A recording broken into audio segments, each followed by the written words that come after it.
Et si on vous disait que Ciara est devenue béninoise? Okay, remember what I told you. Be your own boss. Love yourself. Get up and dance.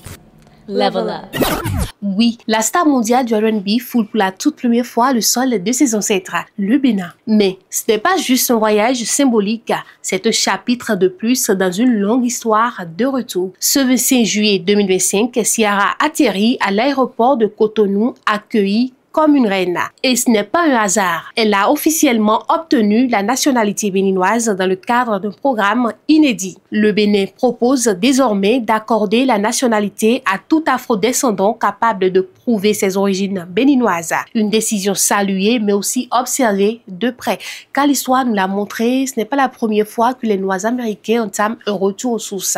Et ce rêve parfois s'est transformé en désillusion. Faisons un voyage rapide dans le temps. Au début du 19e siècle, face à la question complexe des Afro-Américains affranchis vivant dans une société encore largement raciste, des acteurs américains, notamment l'American Colonization Society, proposent une solution radicale, rapatrier ces populations en Afrique sur la terre de leurs ancêtres. C'est ainsi qu'en 1922 est fondé le Libéria, premier État africain créé par des afrodescendants américains. Mais ce retour, loin d'être une réussite harmonieuse, est marqué par plusieurs tensions profondes. Les américano-libériens, souvent éduqués selon les valeurs et les institutions américaines, installent une élite politique et sociale qui domine les populations autochtones locales qu'ils considèrent souvent comme inférieures ou sauvages. Ce clivage crée une fracture sociale durable, source de ressentiment et de conflits. La coexistence difficile débouche finalement sur des tensions ethniques qui éclateront dans des conflits violents au XXe siècle, notamment la guerre civile des années 1980 et 1990.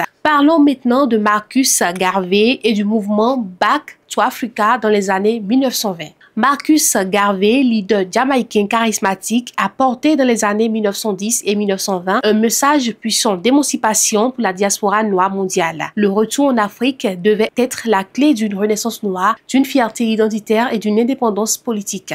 Garvey fonde alors l'Universal Negro Improvement Association, l'UNIA, une organisation internationale qui appelle les Noirs du monde entier à se rassembler. Il crée aussi la Black Star Line, une compagnie maritime destinée à transporter des milliers de Noirs vers l'Afrique. Son slogan Africa for the Africans résonne comme un cri d'espoir dans un monde colonial et raciste. Cependant, son projet rencontre de nombreux obstacles. Le sabotage par les autorités américaines, notamment le FBI qui l'incarcère pour fraude, mettant fin à ses ambitions. Les difficultés logistiques et financières de la Black Star Line. Les divisions au sein même de la communauté noire avec des figures comme W.E.B. Du Bois qui critiquaient la stratégie de Garvey. Cependant, malgré ces échecs pratiques, le mouvement garveyiste a profondément influencé la conscience noire, posant les bases du panafricanisme moderne et inspirant des générations à rêver d'un retour en Afrique. En 2019, le Ghana a lancé le Year of Return, une initiative visant à inviter les afro-descendants du monde entier à venir visiter,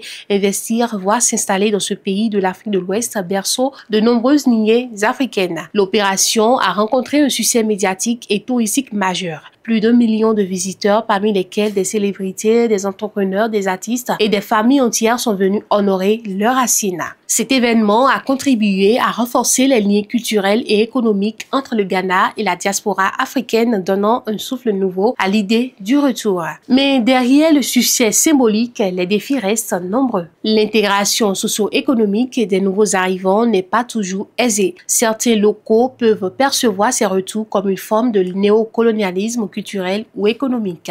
Les différences linguistiques, religieuses et sociales créent parfois des incompréhensions et des tensions. De plus, le Year of Return a parfois été critiqué comme une opération essentiellement touristique avec des retombées inégales pour les populations locales. Le Ghana a depuis lors lancé le Beyond the Return, une phrase destinée à renforcer les opportunités d'installation durable, de création d'entreprises et d'échanges culturels, mais les défis de véritable accueil inclusif restent à relever. Aujourd'hui, c'est au tour du Bénin. Sa nouvelle loi 2024-33 permet à tout afrodescendant qui prouve un lien ancestral avec le pays d'obtenir une attestation d'origine béninoise, étape vers une nationalité complète. Mais attention, pas de droit de vote, pas de fonction publique au début. Le pays veut honorer la mémoire sans créer des stabilités juridiques ou politiques.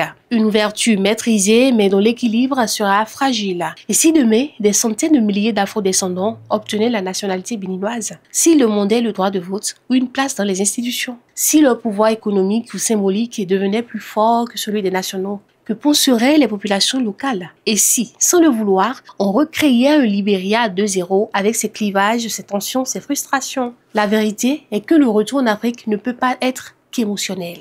Il doit être juridiquement cadré, culturellement préparé et politiquement assumé. Car ce n'est pas juste une réconciliation avec le passé, c'est la construction d'un futur commun. Pour ce faire, il faut créer des espaces de dialogue, mettre en place des projets partagés entre locaux et nouveaux venus, valoriser l'histoire sans en faire un champ de bataille. Le rêve du retour est noble, mais il n'a de sens que s'il réunit sans dominer, construit sans effacer. Alors, et si cette fois, on le réussissait ensemble? So yummy. No, you want this yummy.